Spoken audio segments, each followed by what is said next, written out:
Hello दोस्तों, स्वागत करते हैं आपका हमारे चैनल विकास स्टडी IQG के चैनल पर।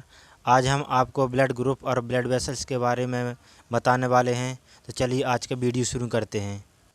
क्वेश्चन नंबर 1, मानव प्रजाति में कितने प्रकार के रक्त समूह पाए जाते हैं? 6 प्रकार के, 8 प्रकार के, 9 प्रकार के या फिर 7 प्रकार के? तो इसका सही आंसर है मानव प्रजाति में 8 प्रकार के रक्त समूह या ब्लड ग्रुप पाए जाते हैं। Next question. क्वेश्चन नंबर 2, संपूर्ण पृथ्वी में कितने प्रकार के रक्त समूह पाए जाते हैं?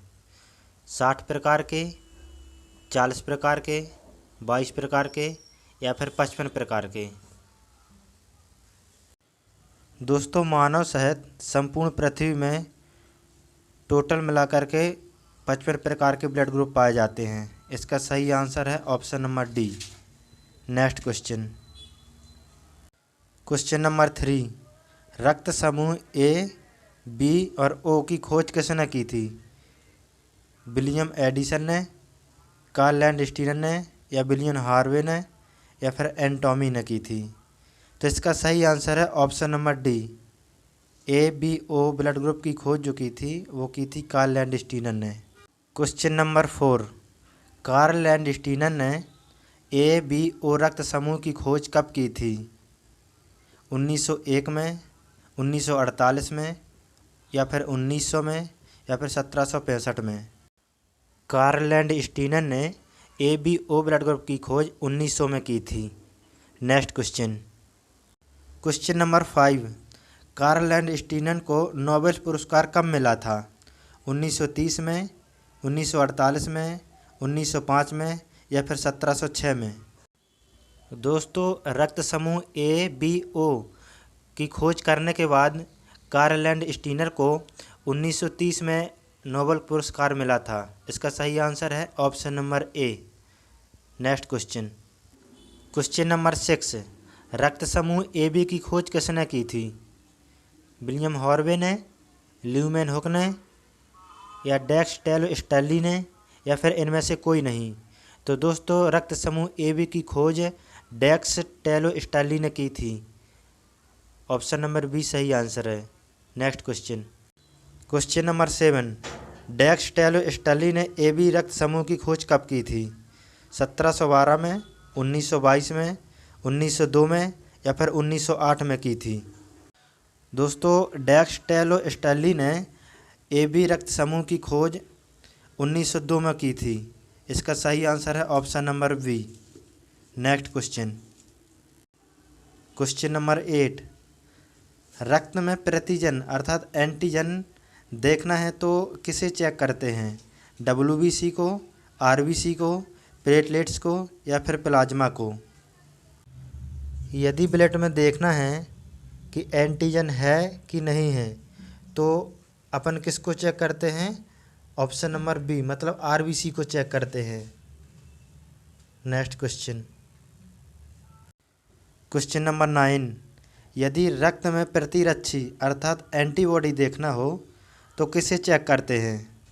WBC को करते हैं या फिर RBC को करते हैं या फिर प्लेटलेट्स को या फिर प्लाज्मा को करते हैं? तो यदि अपन को ब्लड में प्रतिरक्षी अर्थात एंटीबॉडी देखना है तो अपन WBC को चेक करते हैं। इसका सही आंसर है ऑप्शन नंबर ए। Next question.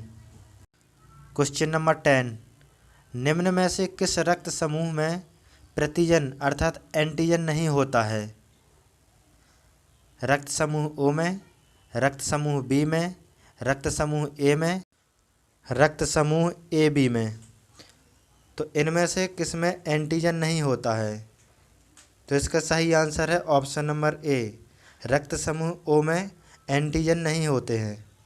Next question. Question number 11, किस रक्त समूह में केवल प्रतिरक्षी होता है अर्थात एंटीबॉडी होता है? रक्त समूह O, रक्त समूह B, रक्त समूह A या फिर रक्त समूह AB? तो इसका सही आंसर है ऑप्शन नंबर ए, रक्त समूह O प्रतिरक्षी होता है। Next question. क्वेश्चन नंबर 12, किस ब्लड ग्रुप में दोनों एंटीजन पाए जाते हैं? Blood group O, blood group B, blood group A या फिर ब्लड ग्रुप AB? किसमें एंटीजन होते हैं?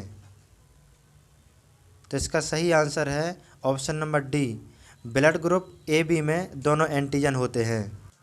दोस्तों इसके पहले वाला क्वेश्चन नंबर 11 था, ये 12 है। कौन सा ब्लड ग्रुप सभी को ब्लड दे सकता है? Blood group O, blood group A B, blood group A या फिर ब्लड ग्रुप बी? ऐसा कौन सा ब्लड ग्रुप होता है जो केवल ब्लड को डोनेट कर सकता है? तो इसका सही आंसर है option number A, blood group O होता है। नेक्स्ट क्वेश्चन नंबर 13, कौन सा ब्लड ग्रुप सभी से ब्लड ले सकता है? रक्त समूह ए बी, रक्त समूह ओ या रक्त समूह ए या फिर रक्त समूह बी? मतलब ऐसा कौन सा ब्लड ग्रुप है जो सर्वग्राही होता है, अर्थात ब्लड सबसे ले सकता है लेकिन दे नहीं सकता है? इसका सही आंसर है ऑप्शन नंबर ए, रक्त समूह ए बी होता है। नेक्स्ट क्वेश्चन नंबर 14, सोते समय ब्लड प्रेशर होता है, घटता है, बढ़ता है, समान रहता है या फिर घटता बढ़ता रहता है? जब अपन सोते हैं तो उस समय अपना जो बीपी होता है वह कैसा होता है? तो इसका सही आंसर है सोते समय अपना बीपी घटता है ना कि बढ़ता है। नेक्स्ट क्वेश्चन नंबर 15, रक्त समूह ए किस किस को रक्त दे सकता है, अर्थात किस किस को ब्लड दे सकता है, डोनेट कर सकता है? ए और बी, केवल ए बी और ओ या फिर ए और बी? तो इसका सही आंसर है ऑप्शन नंबर ए, अर्थात रक्त समूह ए और ए बी को दे सकता है। नेक्स्ट क्वेश्चन नंबर 16, प्रतिजन अर्थात एंटीजन और प्रतिरक्षी अर्थात एंटीबॉडी यदि एक समान हो तो क्या होगा? एनीमिया हो जाएगा या फिर रक्त खराब हो जाएगा या रक्त जम जाएगा या फिर बी और सी दोनों हो जाएंगे? मतलब अगर ये दोनों एक समान हो जाते हैं तो क्या प्रभाव पड़ेगा? तो इसका सही आंसर है ऑप्शन नंबर डी, अर्थात रक्त खराब हो जाएगा और रक्त जम जाएगा। नेक्स्ट क्वेश्चन नंबर 17, रक्त वाहिकाएँ अर्थात ब्लड वेसल्स कितने प्रकार की होती हैं? 2 प्रकार की, 5 प्रकार की, 4 प्रकार की या फिर 3 प्रकार की होती हैं? तो इसका सही आंसर है ऑप्शन नंबर ए, रक्त वाहिकाएँ 2 प्रकार की होती हैं। नेक्स्ट क्वेश्चन नंबर 18, निम्न में से कौन सी रक्त वाहिकाएँ अर्थात ब्लड वेसल्स से होती हैं? धमनी और सिरा, कोशिकाएँ, मांसपेशियाँ या फिर उपरोक्त सभी?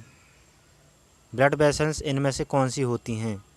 इसका सही आंसर है ऑप्शन नंबर ए, धमनी और सिरा जो होती हैं वो ब्लड वेसल्स होती हैं। धमनी और सिरा में अंतर अर्थात आर्टरी और वेंस दोनों में क्या डिफरेंस होता है ये बताते हैं। धमनी हृदय से रक्त को ले जाना, अर्थात धमनी जो होती हैं वो हृदय से रक्त को पूरे शरीर में ले जाती हैं। और सिराएँ हृदय तक रक्त लाना, अर्थात शरीर का जो ब्लड होता है वो हृदय तक लाता है। धमनी दाब अधिक रहता है, धमनियों में दाब अधिक रहता है और सिरा में दाब कम रहता है। धमनी मोटी होती हैं और सिराएँ पतली होती हैं। धमनी मोटी इसलिए होती हैं क्योंकि उसमें दाब पड़ता है इसीलिए, और जो धमनी सिराएँ होती हैं वो पतली होती हैं। फुफ्फुसीय धमनी में अशुद्ध रक्त का संचार होता है और सिरा में अर्थात फुफ्फुसीय सिरा में रक्त शुद्ध संचार होता है। यही एकमात्र सिरा है जिसमें शुद्ध रक्त बहता है और यही एकमात्र धमनी है जिसमें अशुद्ध रक्त संचार करता है। बाकी सब धमनियों में शुद्ध रक्त और सिरा में अशुद्ध रक्त प्रवाहित होता है। धमनियों का रंग लाल होता है और सिराओं का रंग नीला होता है। धमनी में O2 वाला रक्त प्रवाहित करता है, मतलब ऑक्सीजन वाला रक्त होता है, और सिरा में कार्बन डाइऑक्साइड मतलब CO2 वाला रक्त प्रवाहित होता है। धमनियों में ऑक्सीजन और रक्त जाने से फूलती हैं, पिचकती हैं और सिराम का आकार जो रहता है वो एक समान रहता है। धमनी खाली होने पर चिपकती नहीं है और सिराएं खाली होने पर चिपकती हैं।